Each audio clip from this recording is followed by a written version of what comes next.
Hello, everyone, and welcome back to Marriage, Ministry, Motherhood. I'm your host, Tamara V. Lawrence. And all this month, we've been looking at ministry, yeah? And we have looked at many topics so far, like the do's and don'ts of being in ministry, how to minister in a pandemic. But today, being the final day at looking at how to the different aspects of ministry, I wanted to end off ministry with something that is very, very important.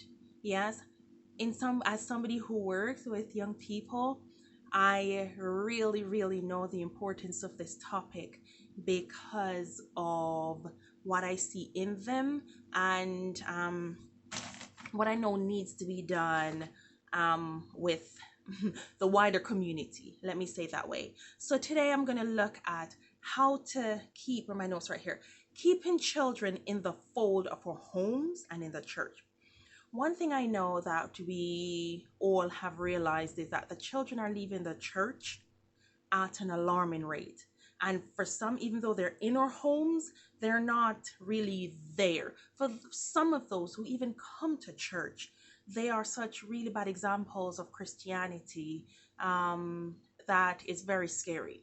Yes, so I'm going to look at some points on what we need to do as adults, as parents, as moms, how to keep our children in the fold of the church and of our homes. Yes, and I thought of the verse, in Acts 1, verse 8, it says that, but you will receive power when the Holy Spirit comes to you, and you'll be witnesses in Jerusalem and in all Judea and Samaria and to the ends of the earth. And the Lord started with with Jerusalem, sorry, because that was home. So when the Holy Spirit comes, then you'll be able to witness at home. And the first point I have here, sorry, is that we need to return to the blueprint. How often do we have morning and evening devotions? We need to start having morning and evening devotion. Bring the morning and evening sacrifices that the priest used to do way back when the Israelites were going through from Egypt to the promised land. The priest would come with the morning and evening sacrifice, and whenever that was done, the Israelites were always closer to God. We need to start getting up our children earlier in the morning, sing with them, pray with them, get a Bible verse and go through it at their level. Yes. And as we do that, our children will start learning to have their very own relationship with God as they hear mommy or daddy really speak to Jesus and pray to Jesus for them. And we have this family devotion, and it's done on their level, not us reading something that is way over their heads and they're so bored and they can't wait to get out. Yes, so we need to go back to the blueprint of having that morning and evening devotion with our children, back to the old time religion, as we call it sometimes. Yes, and secondly, we need to find a way to bridge the gap. We're dealing with a generation of young people that's way different to any other generation. And I know my parents can probably say that about me. Oh, your generation was really bad.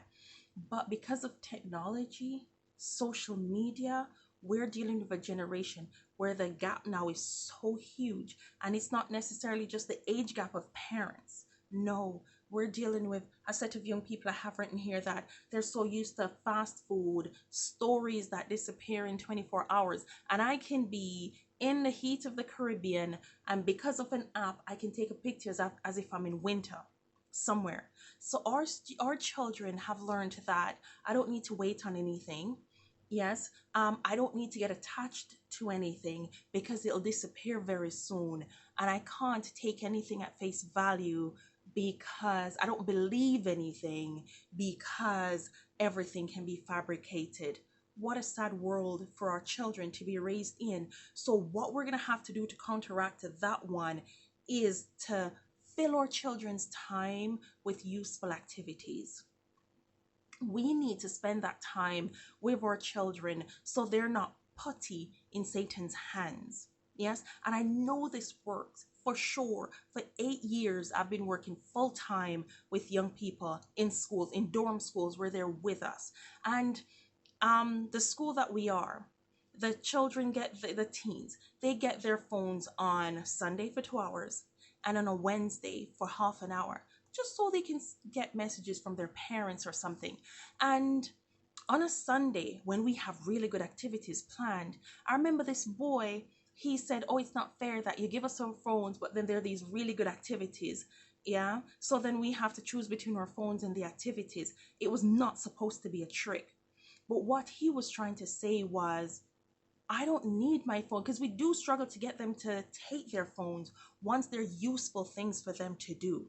Yes. So if in the homes we do the same things, we find ways of interacting with our children, take them out for walks, take them places, find things that interest them and do that with them, we will find that our children are not that much interested in their phones and what's going on. Some of the students that we have actually eventually lose the desire and this drive, this pull that they had for the phones. Even at first they thought we were mean and we don't want them to have fun and stuff, they learn to get used to not having it.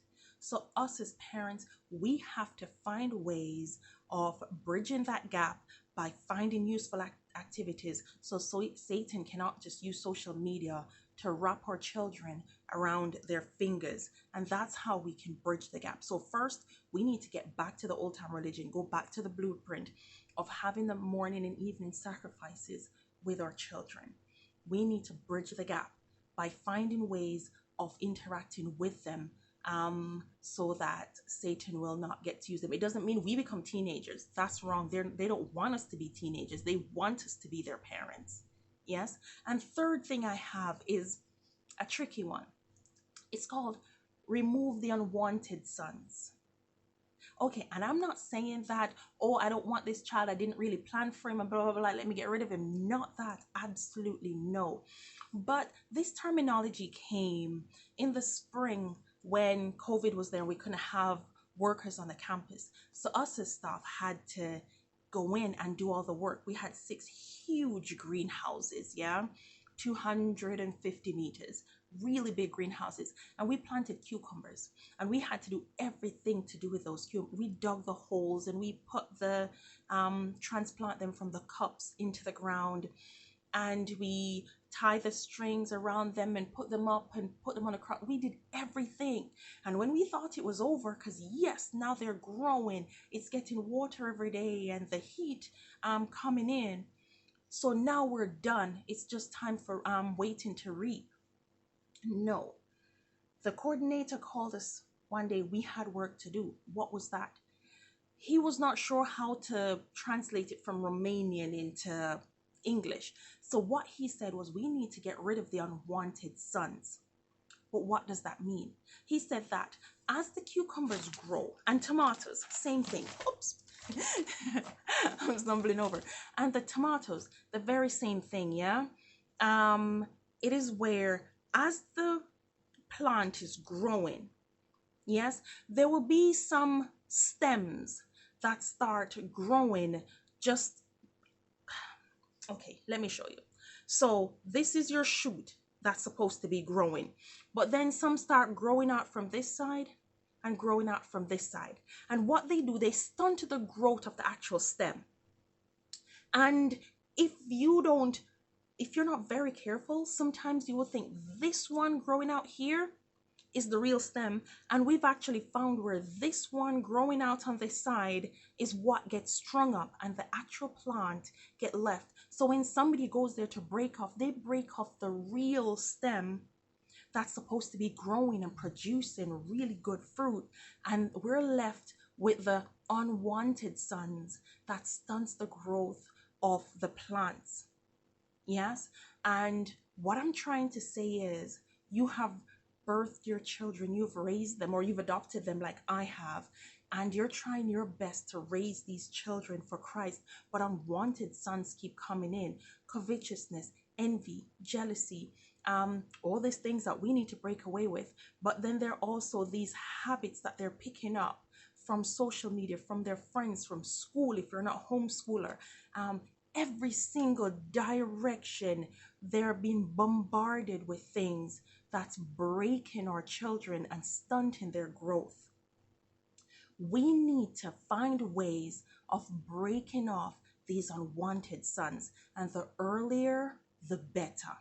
Yes, and here are two ways that you can do it. You need to set rules within your homes, and you need to um, gently, nicely, but firmly uphold these rules within your homes.